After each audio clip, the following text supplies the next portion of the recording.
Collective Company. Probably bring that down. Bring that down. Haste, haste.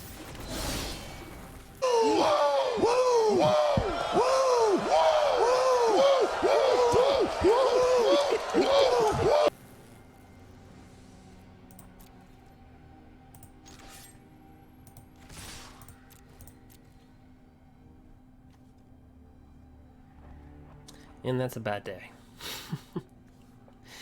So, I made this deck a little different. It's very low to the curb. Alright guys, so here's the deck that I kind of threw together. So it's a Gruul deck. I think I always go back to Gruul, don't I? So this is a Gruul deck. Let's kill that. Explain why in a second here. We're only running 22 land in the deck. Hold on, let me bring that down. There's only 22 in the deck. We have Collective Company. I decided to go really aggro with this. Usually, well, by today's standards, I'm a mid-range Gruul. I'm a mid-range. Look, I have 22 lands in the deck, and look at my mana. I don't see this with 24 land in standard. So we're playing historic. But I just notice that all the time. I'm like,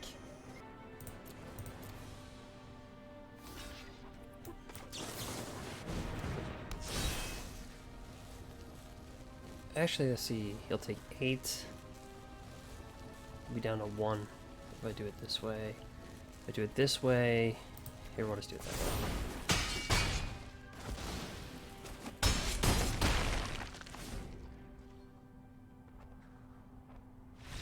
Yeah, this deck is just so tough on opponents. So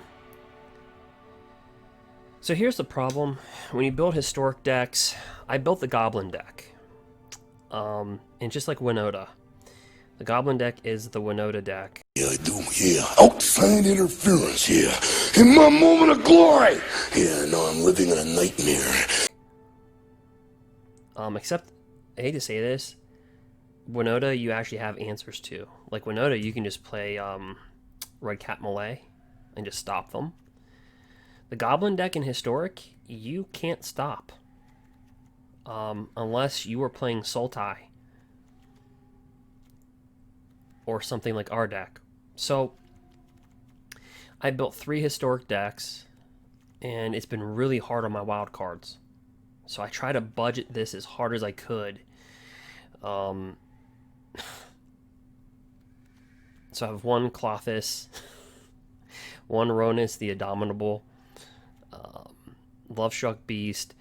I decided to go really aggro. There's no questing beast in here, which is like a cardinal sin when you're playing with Gruul in my book. But we have Collective Company in that 4 spot. Look at the top 6 cards of your library. Put 2 creatures with a convert mana cost 3 or less from one of them onto the battlefield. So essentially, you get 2 creatures, and so we have to keep everything under 3. And Questing Beast just doesn't fit into that scheme. Reclamation Sage, it's a 2/1 creature on a body. So again, you could fetch it through Collective Company, and when it enters battlefield, destroy artifact or enchantment. Very relevant because people do play with Great Henge. So, and then I have a Braids. I do have Underworld of Fires, deals 1 damage to each creature and each planeswalker. If a permanent was dealt this damage this way, it would die this turn, exile it. So it's really good at getting rid of Cauldron Familiar, but more importantly, it's if you deal damage to one of their, like, say, Nisas, probably would have went with more creature removal. That being said, there's a lot of things we can do in life. And look at the land.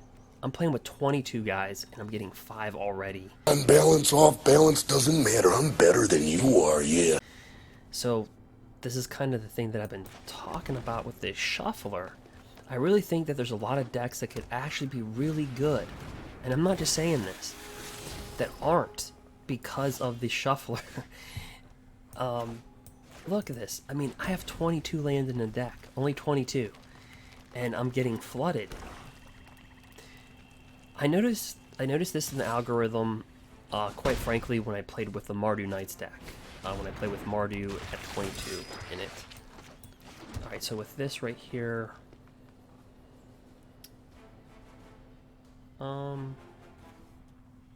good. like that. Historic to me, its power level isn't right. So you have a couple, you have broken stuff, and I mean, I guess you have that in every format, but in Modern, not really.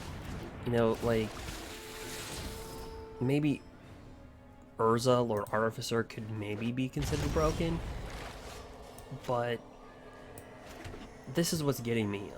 When I jump to another format and I see that it's got some broken cards, broken decks really, it's just not Modern. If you want to make turn 4 kill, then you need to put it in Modern, because Modern, I would say every deck is designed to kill on turn 5, turn 6, but the reason why it doesn't happen all the time, it doesn't happen all the time because there's other powerful cards to balance that out. So I would say that if you're running a decent deck in Modern,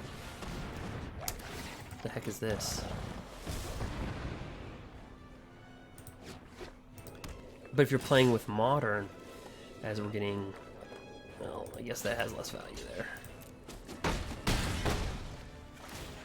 But if you're playing with Modern, you stand a chance, is what I'm trying to say. Does that make sense? Okay.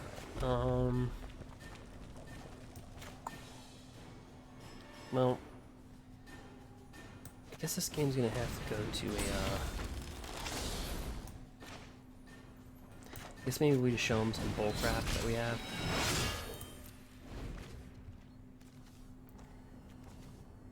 So, my advice is, you know, don't spend a lot of time in Historic if you want to be a standard player, because it's just not, I think you're going to find it that it's just not worth the,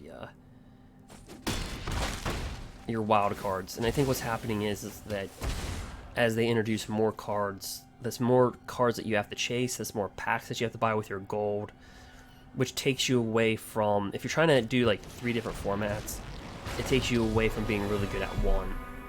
And so, my advice would be, yeah, it's indestructible, but my advice would be don't do it.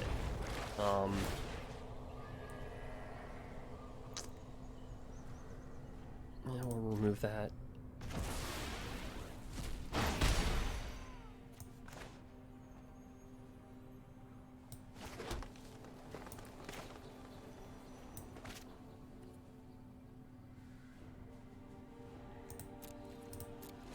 I guess we'll play Collective Company when they attack.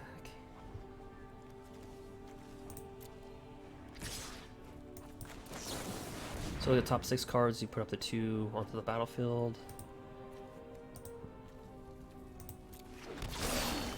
Oops. Or Ripper Green will activate his ability, make him bigger. Gain some life. If we can get out of this game, that's gonna be crazy. We'll get rid of my Robber of the Rich.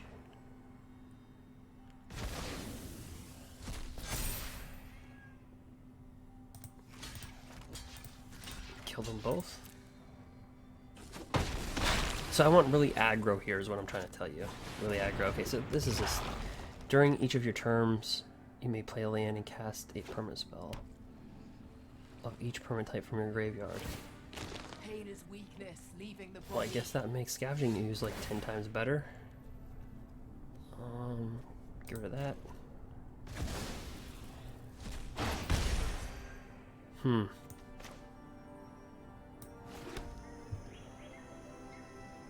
His loyalty is 5. So if I do this,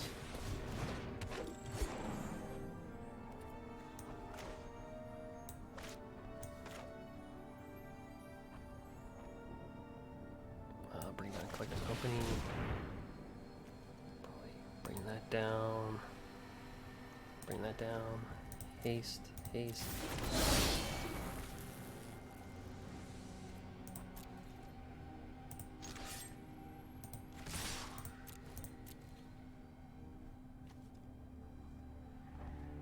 And that's a bad day. So I made this deck a little different. It's very low to the curb, very low to the ground. I have goblins in mind. I actually built the goblin deck. By the way, it cost me so many wild cards. Kind of disappointed at that. I didn't like playing with it, and I don't like playing against it. Just like Winota. It's just a gimmick, cheap deck.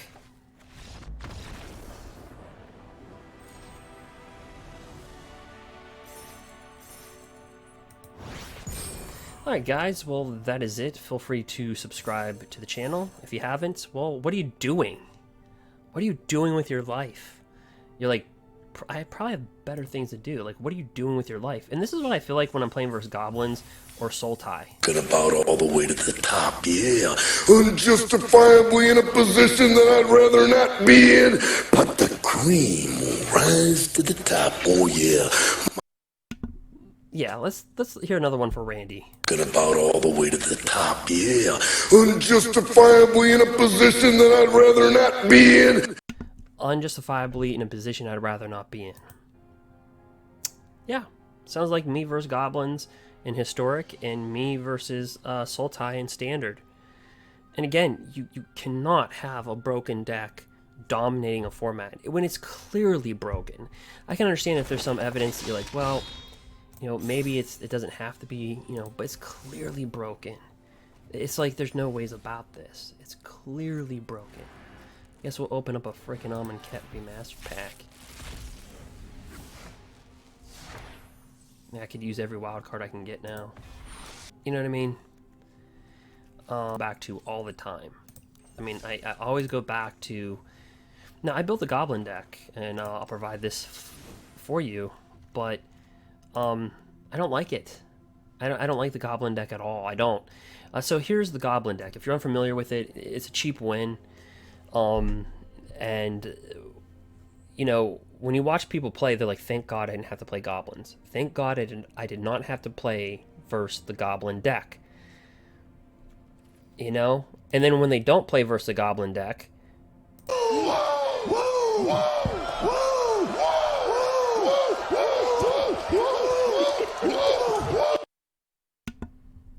they have that sensation. Yeah.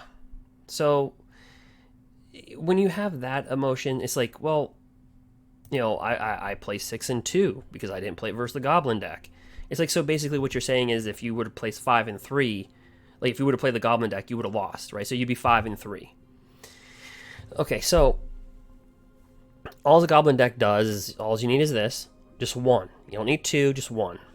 Sacrifice the Goblin, add 1 red mana. It's cool if you have Conspicuous Snoop, you don't need it, but play with the top card of your library revealed. And people, when this card came out as a spoiler, they were like, I wonder, this looks very powerful, but I wonder what you could do with it. Yeah. So we're seeing it in a broken deck. Play with the top card of your library revealed. You may cast Goblins from the top of your library. As long as the top card of your library is a Goblin card, it is, because you're going to be playing Goblins. It has all the activate abilities of that card. So basically, it clones the abilities of a Goblin. Allows you to play with Goblins on the top of the library. And, yeah, you can look at your next card every turn for a 2-drop mana.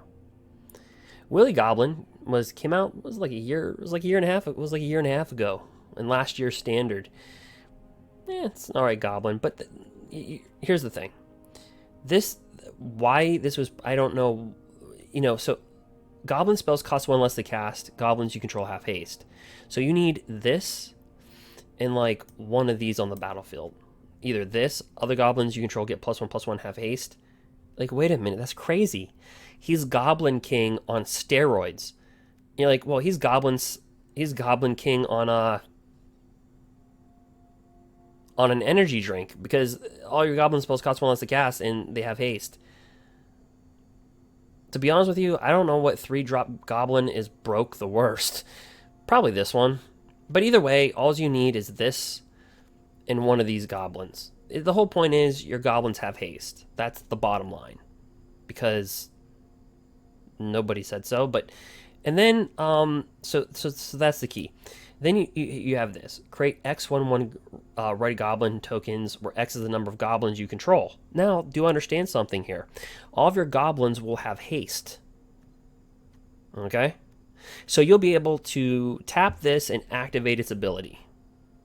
Moreover, if they have Conspicuous Snoop, and this is on top of their library, Conspicuous Snoop will inherit all of that card's ability. So you don't even need this card on the battlefield. You could actually just have Conspicuous Snoop and this on the top of your library, and bada boom, bada bang. So it doesn't even matter, said Linkin Park. All right, so anyway, you would have this. So you make a bunch of goblins. And you're like, well, what's the harm in that? Remember, you have this on the battlefield, so you can sack all those little goblin tokens and pop your red mana. And oh, by the way, while we're at it, your goblin spells cost 1 less to cast, and it allows for this card to be broke. Whenever this enters the battlefield, reveal the top 6 cards of your library. Put all goblin creature cards with convert mana cost 5 or less onto the battlefield. No, by the way, this will have haste, and whenever this attacks, it gets +1/+1 until end of turn for each other goblin you control. Basically, the game is over. And so you're saying, well, how fast can this happen? Turn 4.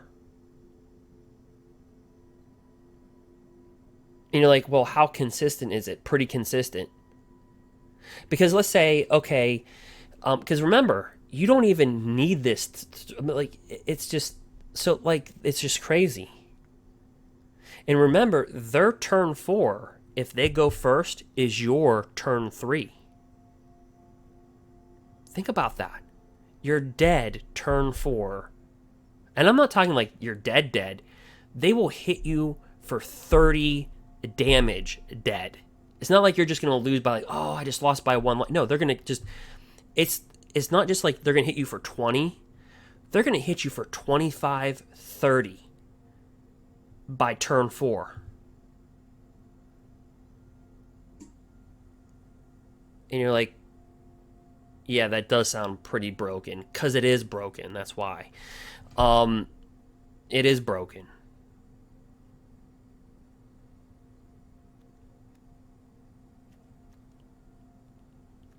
So, yeah. Clearly, by a long shot, this is the number one deck. The number one deck. You notice when I said the? Because when you say the, then there's everybody else. If you want to make an argument that Sultai in Historic is the next best deck, or Blue-White Control, or what, it doesn't matter. It's like Standard right now. Sultai is the best deck, and it's everybody else. You know, you can make an argument, okay, Temur Flash, is it? It doesn't matter. This is almost a tier 0 deck. Like, it's tier 0.5. Okay, it's like, the only thing that could slow this down is if you have Red Cap Melee in your hand. Like Red Cap Melee. This card. That is it. Like, if you're playing like Green or Simic or what, you're just gonna die. You're just gonna die. It would put it this way. It's probable more than not you're going to die.